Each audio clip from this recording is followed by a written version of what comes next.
Coming up on today's show, Rock the Dwayne Johnson wants DC versus Marvel. We'll be going through the week's big releases, including Fisherman's Friends, one and all. And we'll be talking about some special screenings we've got coming up, including E.T. and Jaws on IMAX.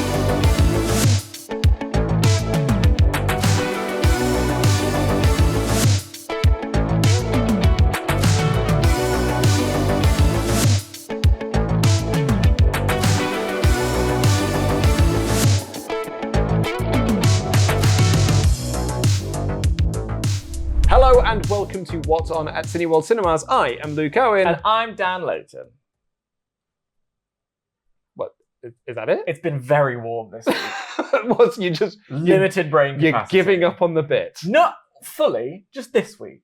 Oh well, I'm disappointed. I know there will be several people. I could probably name you 3 people that will be disappointed by this news. That's 2 more than I would have thought, because normally it's just me. So yeah, and you're one of the people. I'm one of the people. I can name you 2 other people. 2 others. Yeah. My mum. Actually, she wasn't, so I could give you 4. She's fine. She's like, she doesn't care. All right. Anyway, let's kick off with the week's news. Yes. And this is okay, putting it on Front Street. Mm-hmm. This isn't going to happen, folks. No. But The Rock is an eternal optimist. Those are literally his words. Yes. So, credit to Games Radar for asking this question. Right. Games Radar posted and was like, hey, could you ever see DC versus Marvel? It's happened in the comics. They've done like crossover comic events before. So it's been known. It is known. It is known. It's been in print, but it was never happened on the big screen because there's studio Fighting. Politics and there's this and there's that and the other. Yeah. However, this is what The Rock said. I am optimistic. It's just my nature to be optimistic. And especially when it comes to creative, especially when it comes to movies, and especially when it comes to the pantheon of DC superheroes and supervillains. Across the streets, we have the pantheon of superheroes and supervillains of Marvel. To me, they can not only exist, but they should, in my mind, cross paths one day. I love The Rock more than I think members of my own family because he's just nice. Like, that question is an irritating question to get from any journalist, right? But he answers it in the most joyous way. What I like him, when he's not making himself wider and longer and bigger. He is as wide as he is tall. He's not only does he work out his muscles, he works out his heart. Like someone asked James Gunn this question a few years back, like for the release of the Suicide Squad, because obviously he'd done the Suicide Squad for DC and Guardians for Disney, and very much through the forbidden door. Exactly, yeah. And like someone said, it's like, oh, could you imagine a world where these two? And he was like, look, would I like to see the Suicide Squad versus Guardians of the Galaxy? Of course I would, but the chances of that are slim. That is an honest answer. Yeah. The Rock, on the other hand, is just like, why not? Why can't it happen? And the thing is, I think if anyone's going to make it happen, it's The Rock. It's The Rock. Who would you like to see? If you could fantasy book, what's your headliners? What's your headline act? So, I mean, according to The Rock, he would like to do Black Adam versus Thor. Ooh! Arms on arms. Thunder versus thunder. Arms on arms on arms. Arms on arms on arms. Who's got the biggest pythons? Mm-hmm. You know, okay, I'm into that. I would personally like well, it's like Batman versus Black Widow would have been quite fun because they're both very much grounded and based in punching and kicking and all that stuff. Mm-hmm. But she's obviously, so. I'd like to see. Spoilers for Endgame. 4 years ago now. Come on, guys. I would like to see. I'm always going to say Captain America, but now we've got our new Cap. Sam. So we've got Samton America. Yeah. Taking on Captain Falcon, different person. I'm gonna have Samton Falcon taking on. It's a hard question. Who would I just want to see him face? Because I want him to win. So I'm trying to find someone that. You want him to win? Well, that's because I'm more Marvel than I am DC. Oh, fair enough. I kind of want my. But I don't want to put him up against a lousy fight. No.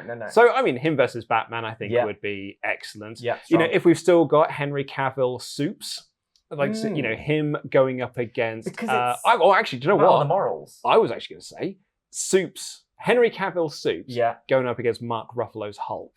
Ooh. Big punchy, smashy stuff there, yeah.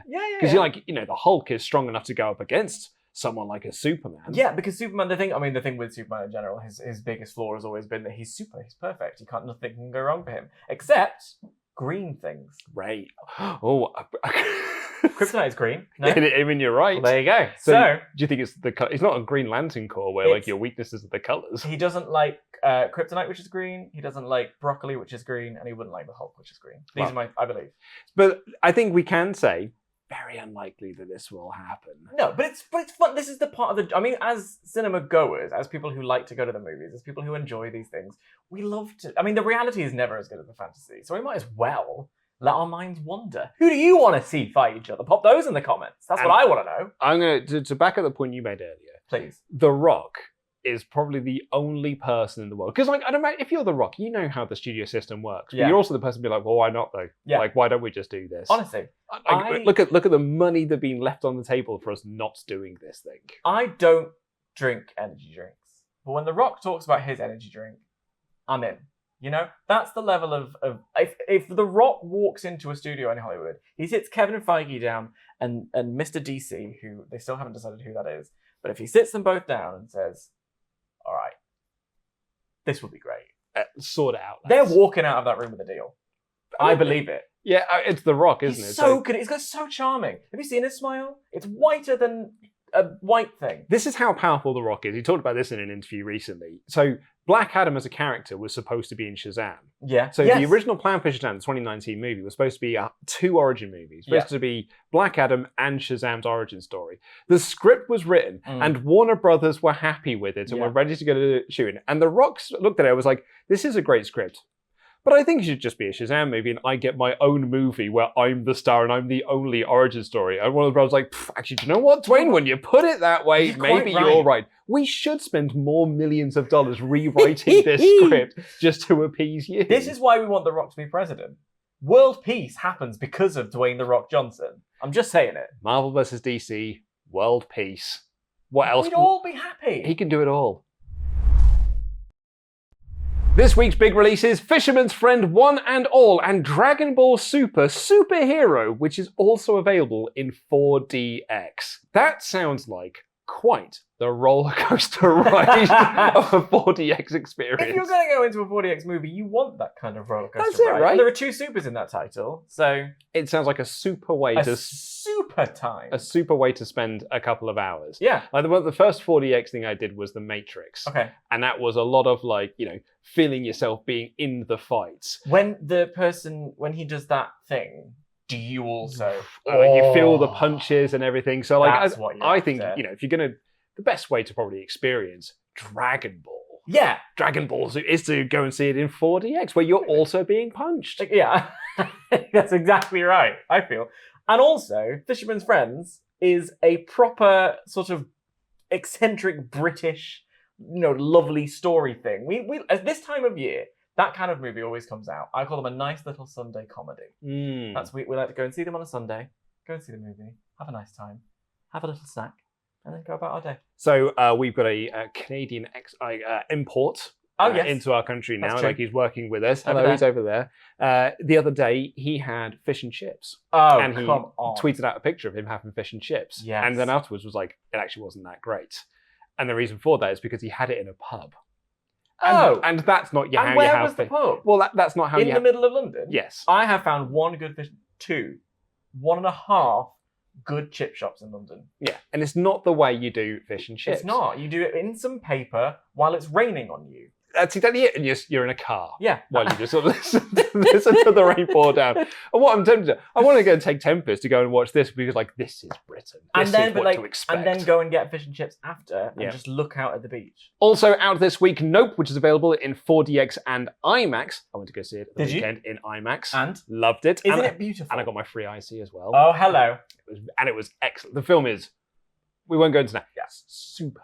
Yeah. So good. And it looked amazing. It's gorgeous. It's so built for IMAX. Did you know that it was specifically filmed, it's the first horror movie to be filmed for IMAX? I did not know that. That is a very good bit of trivia. Also out is Bullet Train, which is also available in Screen X, and DC League of Super Pets. Not only that, Lalsing Chatter, Minions The Rise of Gru, and, of course, because it wouldn't be What's On without this at this stage, Top Gun Mavericks still going strong. Are you trying to say that Top Gun Maverick is the new Cliff Richard, the Great 80 Tour? Nothing can be Cliff Richard, the Great 80 Tour, but Top Gun Maverick is trying. They both look great in, Little Aviators. Little Aviators. I'm just chuffed. I'm just chuffed that a movie has sort of come out and done this well. And it's not leaving. It's just not going anywhere. Do you have a pick of the week? Do you know what? I'm picking Bullet Train this week. I'm in the mood. I'm in the mood for a Bullet Train. I saw the trailer for it again recently. And I haven't seen it yet, but it was Right. like, actually, I really do want to check that out. My pick of the week is Nope. Now that I've seen it, it's a superb movie, and go and check it out on IMAX because you do get yourself a free icy. Yeah, and also if it's built for IMAX, if it's shot on IMAX, go and see it. If you use your Unlimited card, we are still in the summer of surprises. Every day, Unlimited members will have the chance to get a summer surprise when they visit Cineworld and use their Unlimited card. So what happens, Dan? If you use your Unlimited card, the following day you get an email and it's got a little gift in there, a little surprise for you. Oh, I love a surprise. We have some Unlimited screenings coming up soon. Bodies, Bodies, Bodies on August 23rd. The Invitation on August 25th. And The Fall on August the 30th. And we've got some very special event cinema coming up. E.T. being shown in IMAX from September 2nd and Jaws being shown in IMAX from September 9th. I have a confession for you in this moment. Okay, I'm ready for it. I've never seen one of these movies. You've never seen either of them? I've seen one of them, Oh. but not the other. Have I got to now guess pick which one? Okay. You've never seen Jaws? Incorrect.